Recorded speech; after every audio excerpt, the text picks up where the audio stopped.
Hey guys, so today we are doing the open cup technique, which basically I've just got like a cookie cutter and I'm going to put some white paint, which you see me doing there, first on the canvas, and then I'll put the cookie cutter right there in the middle, and then I'll start adding the paint in the cookie cutter. So that's what I'm doing right now.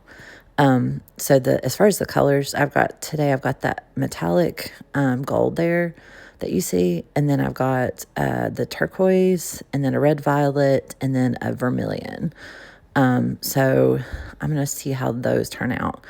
But let's go ahead and watch. I'm just gonna go ahead and add the colors, and then I'll get back to you and let you know what I'm doing once we get all the colors added.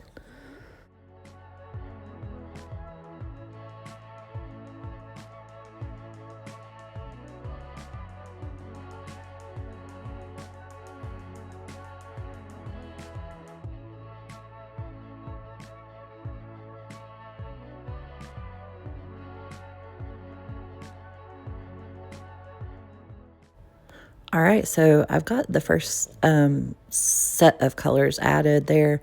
All I'm going to do is start to lift that cookie cutter. And you can see as I lift it, you see the cells starting to develop there.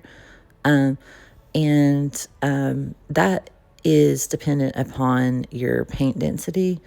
And like I said in my last video, I will make a video soon talking about that and showing you guys what to do as far as the density and how to get those cells. So I'll go ahead and keep doing that. I'm going to add some more paint here.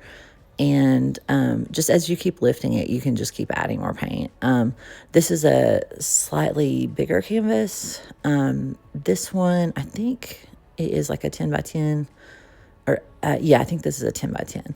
So depending on the size of your canvas, that your amount of paint that you add will be different. You can find like there's certain artists that have like calculators as far as how much paint to add, but usually I just kind of go with my gut and see how much it starts to spread out, and then I just add a little bit more at a time. So let's keep watching, and then I'll explain to you what I'm going to do next.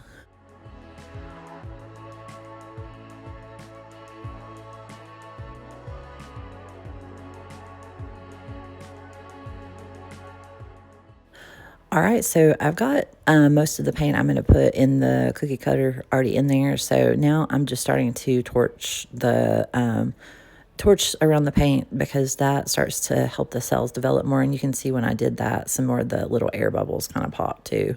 So I'm going to just keep lifting it until I get as much paint as I want kind of on the canvas, and then I will take the cookie cutter off and then start tilting it.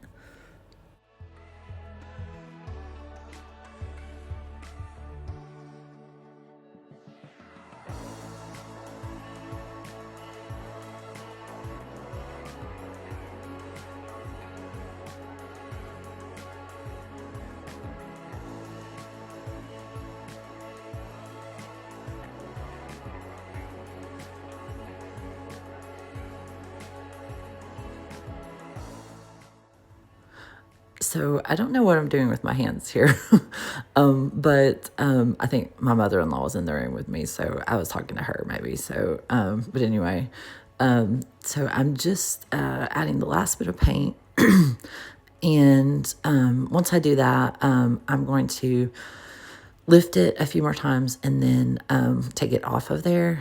And then sometimes what happens is it'll leave kind of like a big circle of the color. You can move it around so that it doesn't do that. Like that time I just kind of lifted it off. But that's up to you, whatever design you want to go for. That's, you can do whatever you want to do there. But I left mine on there because I really want to create sort of almost like a geode effect. I've done that in some of my other paintings, and I wanted to kind of replicate that. So you'll see what I'm talking about once I get finished with the painting, but I'm going to go ahead and start tilting it, and then we'll see what happens there.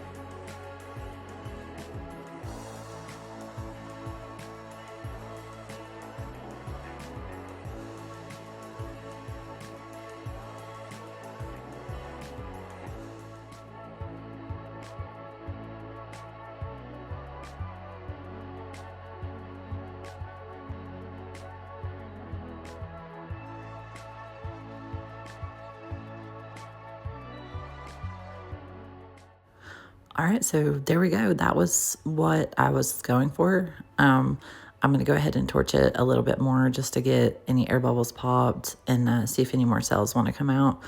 And then what I always do is sometimes whenever the paint tilts over the side, it does not cover the side completely.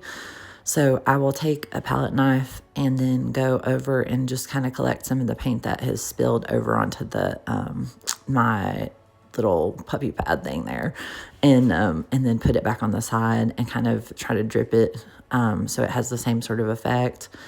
And then also you want to go along the bottom of the canvas and just kind of scrape the palette knife along the bottom just so the paint, sometimes what it'll do is if there's a lot of paint kind of flowing over the side, and it's dripping there, it'll take some of your design with it. So you want to go ahead and do this every single time. Just make sure that you're getting all that dripping paint off of the edges there at the bottom. So that's what I'm doing there.